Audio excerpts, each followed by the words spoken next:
It's 2024 and all over the news, all over social media, you will hear things about the housing market. People cannot afford to buy homes in today's market. Today, I'm going to give you 7 practical things you can do if you cannot afford to buy a home in your area.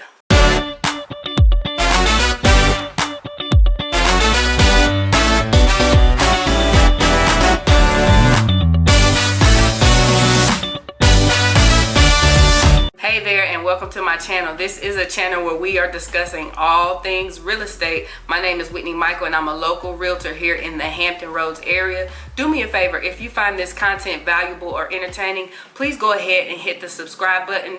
I need you to join the real estate family. We are teaching, we are educating, and we are entertaining on this channel. Now with that being said, let's get into today's topic. All right, so the first thing I would recommend doing if you cannot afford to buy a home in your area, it's kind of self-explanatory, and that is make more money. I know things are hard in these days, but there are plenty of people who are hiring. Consider a part-time job, even if it's McDonald's, Pizza Hut, Uber Eats, Lyft, anything like that. Get some extra income in your house. Extra income will allow you to save money quicker. It will also boost your income when it comes to a lender qualifying you for a mortgage. I know it may be hard to do, but you have to keep in your mind, if you decide to make more income, get a second job, that it's only temporary. It is temporary. It's a temporary inconvenience. Say you work part-time for a year or so, and then you have that money to buy a house. 1 year compared to 30 years of living in your home, or maybe 15 years or 5 years, however you're going to live there. If you truly want to get into the real estate market, maybe consider making more money. Sometimes you have to make a sacrifice to get to where you want to be. So consider making more money, and that doesn't even include getting a second job. Maybe you can find a better job than the one that you already have, one that offers more job opportunities and things like that. Option number 2, consider relocating. Maybe homes in your area are too expensive. Let's say, I hear a lot about the California market. So maybe you live in California. What is it that's really holding you in California? Is it family? Is it friends? Is it fear? Maybe you just don't want to start over. Relocating to a more affordable area could completely change your life. So I would sit down and write down the reasons that you're still in your area. Write down the pros and cons. Maybe relocating, uprooting your family is a much better option for you. Sometimes you have to take hold of that fear and just take that leap forward and go to a different area. I know it can be fearful. However, holding on to fear can literally keep you stuck in a place that you do not want to be. Even if you do not want to relocate maybe to a completely different state, maybe you could consider a different area within your state. For example, maybe you are looking within city limits. However, if you're willing to commute a bit further, houses that are a bit further away from cities in more rural areas, they are typically cheaper. So maybe consider a different area within your state if you do not want to relocate. Option number 3, save more money. Maybe you just don't have enough money saved for a down payment. You know, the more money that you have saved towards your down payment, the lower your mortgage payment will be. Maybe you only have enough for a 10% down payment. Well, maybe you need to save more money to reach a 20% down payment, and that'll bring your mortgage payment down to where you are comfortable with making those mortgage payments. And a way that you can save more money is by getting a second job, a part-time job. There are even work from home jobs nowadays. So there are plenty of ways to make more money to save for that down payment. The higher your down payment is, the lower your mortgage is going to be. Option number 4, consider a fixer-upper.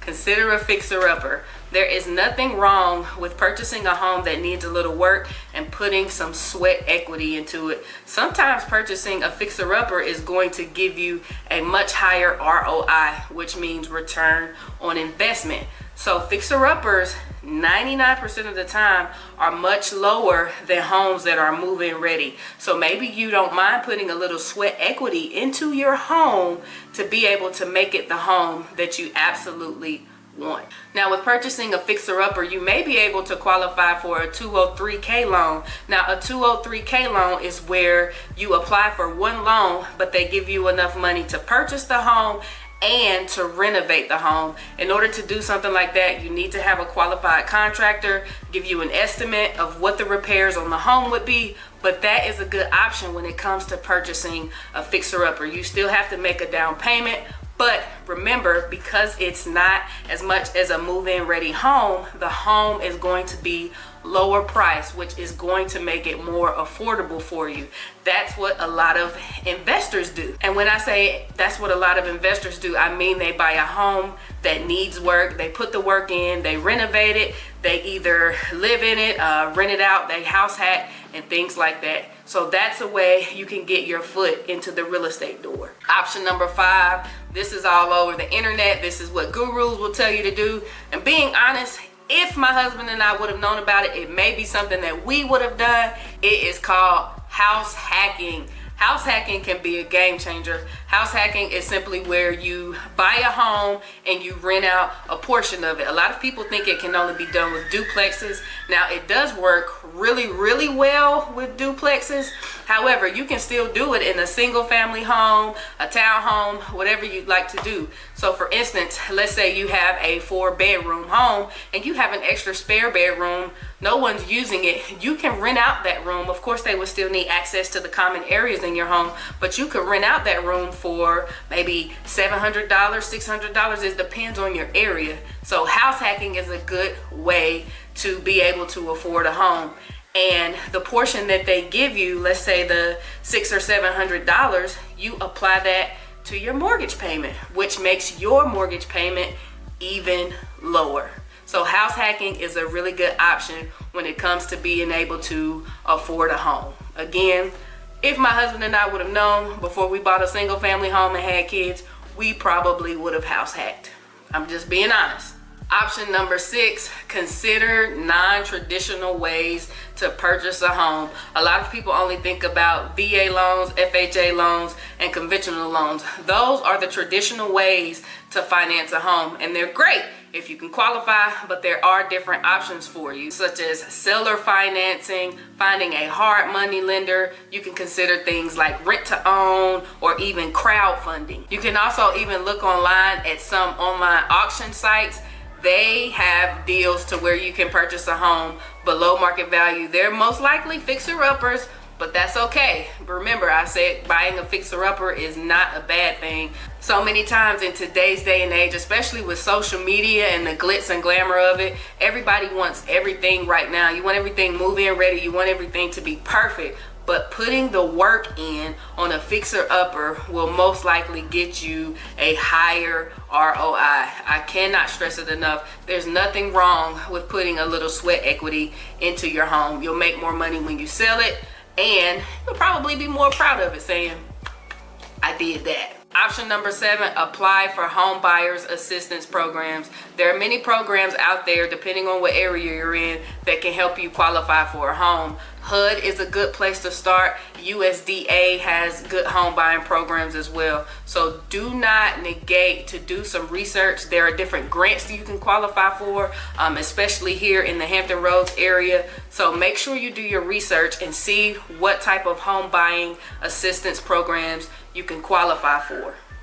Now, I know this was a shorter video, but I wanted to give you some really quick options on what you could do if you cannot afford to purchase a home in your area. So just for a really quick recap, option number 1, make more money. Option number 2, consider relocating.